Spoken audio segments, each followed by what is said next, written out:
Movie की शुरुआत एक मेंटल हॉस्पिटल से होती है जहां सुमी नाम की लड़की का चेकअप किया जा रहा था। यहाँ पर डॉक्टर सुमी से यह पूछता है, क्या तुमको याद है तुम कौन हो? हमें इस सवाल का जवाब नहीं बताया जाता। यहाँ से सीन शिफ्ट होता है। अगले सीन में हमें सुमी और उसकी बहन सुयोन और इनके पिता घर वापस आते हुए दिखाए जाते हैं। यहाँ पर आज सभी के मन में एक सवाल होगा, आखिर सुमी हॉस्पिटल में क्यों थी? इसका जवाब आपको आखिरी में मिलेगा। अब दोनों बहन आपस में खेलने लगती है। जब दोनों सिस्टर घर आती है तो उनकी सौतेली मोम डांट मारने लगती है। यहाँ पर हमें पता चलता है कि सुमी अपनी सौतेली मोम को बिल्कुल पसंद नहीं करती थी। इसकी रियल मोम का देहांत किसी कारणवश हो गया था, जिसका राज एंड में खुलेगा। इसके बाद सुमी को अपनी सारी चीजें सही जगह पर मिलती है, जिससे उसको काफी गुस्सा आ जाता है क्योंकि उसको अपनी सौतेली मोम पसंद नहीं थी। इस चीज का बदला लेने के लिए वो अपने फादर के कपड़े अपने स्टेप मदर से पहले ही रेडी करके रख देती है, जिससे स्टेप मदर काफी गुस्सा हो जाती है। इसके बाद सुमी के फादर किसी से बात कर रहे थे, जिसे ये कहता है कि अच्छा हुआ तुम यहाँ पर नहीं हो, यहाँ के हालात इतने अच्छे नहीं है। ये भी कहता है कि उसने अपने भाई सुंक्यू को डिनर पर इनवाइट किया है ताकि सुमी को थोड़ा अच्छा लगेगा। इसके बाद डिनर करते समय युंजू कहती है कि उसने सुंक्यू को इनवाइट किया यहाँ पर डिनर के लिए, जिसे सुनकर सुमी का पिता चुपचाप वहाँ से खड़ा होकर चला जाता है। यहाँ पर दोबारा स्टेप मदर और सुमी के बीच में बहस होने लगती है। अब युंजू के सामने उसके फादर 2 टेबलेट रखते हैं और वहाँ से चले जाते हैं। इसके बाद रात को सुयोंग को उसकी स्टेप मदर उसको सपने में डराती है। इस चीज से डरकर वे अपनी बड़ी बहन के पास सोने चले जाती है। यहाँ पर सुमी की असली मदर की झलक सामने नजर आती है और सुयोंग की बॉडी पर उसको ब्लड नजर आता है, जिससे वो जाग जाती है। तभी उसको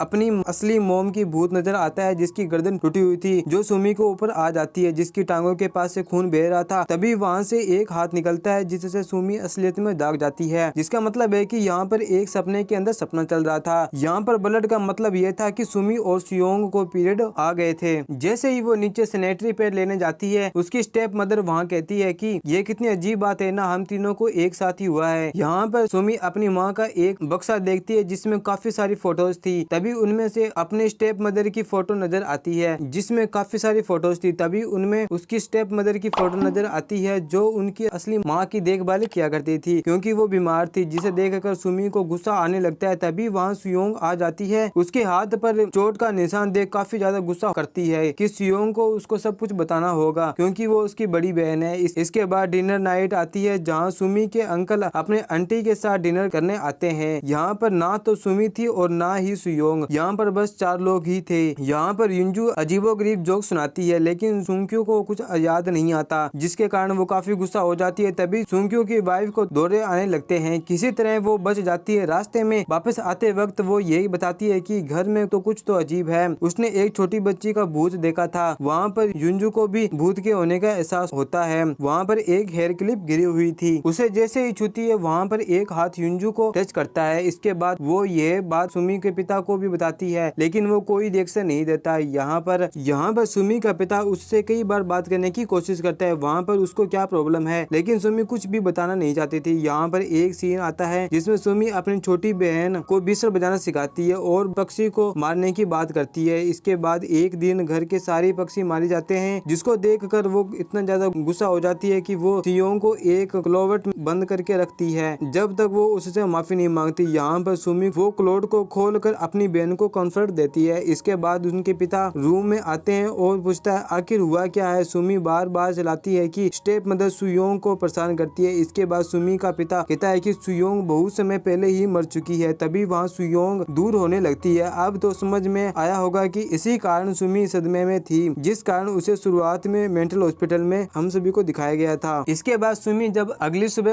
उठती है तो देखती है युंजू एक बोरे में डालकर मार रही थी, जिसे देख सुमी को यह लगता है कि उसकी स्टेप मदर ने सुयोंग को मार दिया है, जिसके चलते इन दोनों के बीच में लड़ाई हो जाती है, जिसमें उसकी स्टेप मदर उसके ऊपर मूर्ति गिराकर मारने ही वाली होती है। तभी वहाँ सुमी का पिता आ जाता है, सुमी को सोफे पर बिठा देता है, उसके लिए मेडिसिन लेने जाता है। लेकिन यहाँ पर हमको सुमी की जगह युंजू का पिता सुमी को सुरभि बुला रहा था। सुमी का पिता कहता है कि बस करो, बहुत हो गया है। सुमी का पिता सुमी को हॉस्पिटल में ले जाने के बाद कर चुका है। इसके बाद हमें एक और युंजू कोट पैंट में दिखाई देती है। जैसे ही कैमरा चेंज होता है, वहाँ पर हमें सोफे पर सुमी नजर आती है। असल में हुआ ये था कि घर में शुरुआत में सिर्फ 2 लोग ही घर पर आए हुए थे, वो सुमी और उसके पिता। सुमी अपने बहन को देखना एक भ्रम था और स्टेप मदर पर बुरा होना वो सब खुद ही कर रही थी, यानी वो स्टेप मदर और सुमी दोनों को होने का वहम कर रही थी क्योंकि उसकी मेंटल प्रॉब्लम थी। इस घर के अंदर जितने भी सीन हुए थे जहाँ युंजू दिखाई गई थी वहाँ पर वो खुद सुमी थी। बार बार स्टेप मदर का पार्ट प्ले कर रही थी। शुरुआत में सब कुछ अपनी जगह पर रखा हुआ था जो सुमी ने खुद ही किया था। सुमी का पिता बार बार टेबलेट युंजू के सामने इसलिए रखता था क्योंकि वो सुमी थी ना कि युंजू। मतलब शुरुआत से अब तक जो भी हुआ था वह सुमी ने ही प्ले किया था। इन सब के बाद सुमी को फिर से मेंटल हॉस्पिटल में भेज दिया जाता है। युंजू को विस्लिंग की आवाज आती है, वही सेम आवाज सुमी को हॉस्पिटल में आती है जिसे वो सुनकर सुयोन का नाम लेती है। वही उधर युंजू को फ्रॉक का एक रिबन दिखाई देती है। यह वही रिबन था जो घर के अंदर एक लड़की ने पहना हुआ था। फिर सुयोन को घोस्ट फाइनली आकर युंजू को मार देता है। इसके बाद सुमी के आंख से आंसू आता है, वो मानो जैसे वो खुश हो जाती है। अब यहाँ पर फ्लैशबैक की असली कहानी सुम आती है। सुमी की असली माँ बहुत बीमार रहा करती थी। सुमी के पिता युंजू को उसकी देखभाल के लिए रख लिया। धीरे धीरे युंजू का अफेयर सुमी के पिता के साथ हो जाता है। ये दोनों चुपके से एंगेजमेंट भी कर लेते हैं जिससे उसके अंकल और आंटी भी बहुत खुश थे। लेकिन सुमी की असली माँ इस बात से बिल्कुल भी खुश नहीं थी कि और वो अपने आप को फांसी लगा लेती है। इसलिए तो उसकी माँ की भूत की गर्दन टूटी हुई थी। उसी सुबह सुयोन उठती है तो वो माँ की ऐसी हालत में पाती है। वो अपनी माँ को उठाने की बहुत कोशिश करती है लेकिन वो क्लोज को अपने ऊपर गिरा लेती है। वो बहुत छोटी होने के कारण उसकी वहीं पर मौत हो जाती है। घर में क्लोजअप गिरने की आवाज युंजू को सुनाई देती है। वो देखने के लिए ऊपर जाती है, वहाँ उसकी टक्कर सुमी से हो जाती है। सुमी उसको उल्टा सीधा बोलने लगती है जिस कारण युंजू का माइंड चेंज हो जाता है। वो सुमी को यह कहती है कि उसके लिए तुम पूरी जिंदगी भर पछताओगी। जिसके बाद सुमी घर से बाहर चली जाती है। इस फिल्म के अंत में युंजू ने अपने पाप का सजा काट ली। इसी के साथ ये मूवी यहीं पर समाप्त होती है। Thanks for watching. आपको ये वीडियो कैसी लगी? आपको ये वीडियो अच्छी लगी तो वीडियो को लाइक, चैनल को सब्सक्राइब जरूर करें। जब तक मिलते हैं अगली वीडियो में, जब तक के लिए बाय बाय।